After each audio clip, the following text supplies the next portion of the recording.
வணக்கம். நாங்கள் நல்ல சமாரியன் மனநல காப்பகம் நடத்திட்டு இருக்கோம் சமூகரங்கபுரத்தில். நாங்கள் இப்போ ரோட்டில் உள்ள எல்லா பேஷண்ட்டையும் எடுத்து நல்லாக்கி வீட்டுக்கு அனுப்புவோம். அப்படி ஒரு நேரம் கூடங்குளம் பக்கத்தில் ஒருத்தர் ரோட்லேயே இருக்கிறாரு அப்படின்னு சொன்ன உடனே நாங்கள் எல்லாம் போய் ஒருத்தரை ரிசீவ் பண்ணி சமூகரங்கபுரத்துக்கு எடுத்துகிட்டு வந்தோம். எடுத்துகிட்டு வந்து ஒரு வருஷம் ஆகுது. வரும்போது அவங்க எதுவுமே பேசவே மாட்டாங்க, ஒன்றும் செய்ய மாட்டாங்க, அப்படி தான் இருந்தாங்க. நடக்க முடியாது, தூக்கிட்டு தான் வந்தோம். எங்களுக்கு போலீஸ் ஸ்டேஷன் மூலமா நாங்கள் சிஎஸ்ஆர் காஃபி வாங்கி கொண்டு வந்தோம். பிறகு கொஞ்ச நாள்ல இவங்க பேச ஆரம்பிச்சிட்டாங்க, கொஞ்சம் நடக்க ஆரம்பிச்சாங்க. ஆஸ்பத்திரி கூட்டிட்டு போய் ட்ரீட்மெண்ட் எடுத்தோம் நாங்கள். இப்போ அவங்க வீட்டு அட்ரஸ் அவங்க சொன்ன உடனே எங்களுக்கு ரொம்ப சந்தோஷமா இருந்து பிறகு அந்த அட்ரஸுக்கு படி நாங்கள் ஒரு சிலர்கிட்ட விசாரிக்கிறதுக்கு அந்த அட்ரஸை அனுப்பி விட்டோம். அப்போ பார்த்தீங்கன்னா அவங்க குடும்பக்காரங்க அந்த அட்ரஸை கண்டுபிடிச்சி அவர் சொன்ன அட்ரஸில் கிளியராக அவங்க மனைவி அவங்க பையன்கிட்ட நாங்கள் கான்டாக்ட் பண்ணோம் அந்த ஃபோன் நம்பர் மூலியமா. உடனே ஐயோ எங்கள் அப்பா 10 வருஷம் ஆயிட்டு வெளியே போய் அங்கே தான் இருக்காங்களா, நாங்கள் உடனே கூட்டு போ வாரோம் அப்படின்னு சொல்லி சந்தோஷமா சொன்னாங்க. அவங்க கோவா பக்கத்தில் அந்த சகோதரன் வேலை பார்க்குறாங்க போல. சொன்ன உடனே அடுத்த செகண்டுங்க வந்துட்டாங்க. இன்னைக்கு வந்திருக்கிறாங்க. இவங்களை நாங்கள் என்ன செய்யறோம், குடும்பத்தோட ஒப்படைக்கிறோம்.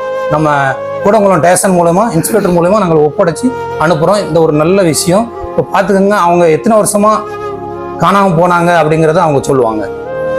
Praise the Lord. வணக்கம். எங்கள் வீட்டுக்காரரு இந்த வீட்டு விட்டு வெளியே வந்து 10 வருஷம் ஆயிட்டு. ஏற்கனவே 2-3 நேரம் போனவங்க திரும்ப வந்துட்டாங்க, கிடைச்சிக்கிட்டாங்க. ஆனால் இந்த 10 வருஷமா நாங்கள் நிறைய இடத்துல ரிலேட்டிவ்ஸு எல்லாம் தேடணும், கிடைக்கல. பிள்ளைங்கள்லாம் ரொம்ப சின்ன வயசுலேயே விட்டுட்டு வந்துட்டாங்க. ரொம்ப கஷ்டத்தில் இருந்தோம். ஜெபம் பண்ணோம், எல்லாத்துக்கும் மேலே ஜெபம் பண்ணோம். ஆண்டவர் தான் அவங்கள ஒரு பாதுகாப்பான ஒரு இடத்துல கொண்டு வச்சு அந்த அவங்க வீடியோலாம் அனுப்பியிருந்தாங்க. ரொம்ப நாங்களே பார்த்தா கூட எங்களுக்கு அந்த நிலைமையில பார்த்துருந்தா எங்களுக்கு அடையாளம் தெரிஞ்சிருக்காது, யாரும் தான் விட்டுட்டு போயிருந்திருப்போம். அப்படி ஒரு சிச்சுவேஷன்லையும் கேட்குற ஒவ்வொருத்தரும் புருஷன் உயிரோட இருக்கானா செத்து போயிட்டானா கேட்பாங்க. நிறைய காரியத்துல நிறைய கஷ்டமா இருந்துச்சு. அவங்க இருக்காங்கங்கிறது ஒரு நிமிஷம் கேட்கும்போது என்னால் அது அக்செப்ட் பண்ணவே முடியல, நம்பவும் முடியலை. அப்புறம் அவங்க வீடியோ எல்லாம் அனுப்பி வச்சாங்க. உடனே நாங்களும் அங்கேருந்து கிளம்பி வந்திருக்கோம். எங்களுக்கு ரொம்ப சந்தோஷம். இந்த மாதிரி ஒரு ட்ரஸ்ட்டு அந்த குடும்பமாக அவங்க நடத்திட்டு இருக்கிறாங்க. கடவுள் அவங்கள இன்னும் ஆசீர்வதிக்கட்டும். ஏன்னா ஒரு மனுஷனுடைய உயிருங்கிறது அதுக்கு ஈடு நாங்கள் இன்னைக்கு எதுவுமே கொடுத்து நீங்கள் செஞ்சதுக்கு இந்த உதவின்னு நம்மளுக்கு நாங்கள் ரிட்டர்ன் எதுவுமே பண்ண முடியாது.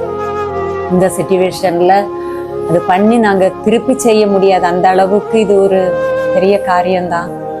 இன்னும் அவங்க நிறைய பேருக்கு இந்த ஒரு சேவை ஆண்டவர் நடத்தணும். கர்த்தர் அவங்களோட குடும்பமாக ஆசீர்வதிக்கும். தொலைஞ்சி 10 வருஷம் ஆச்சு, அதுக்கப்புறம் கிடைச்சிருக்காங்க. சந்தோஷம். இந்த நல்ல சமாரியம் இந்த ட்ரஸ்ட்டுக்கு நான் நன்றி சொல்லிக்கிறேன். இதுபடி நான் நிறைய பேர் அவங்களுக்கு பிரயோஜனம் ஆகட்டுங்கிறது நான் கடவுளை வேண்டிக்கிறேன். கடவுளை ஆசீர்வதிக்கிறேன்.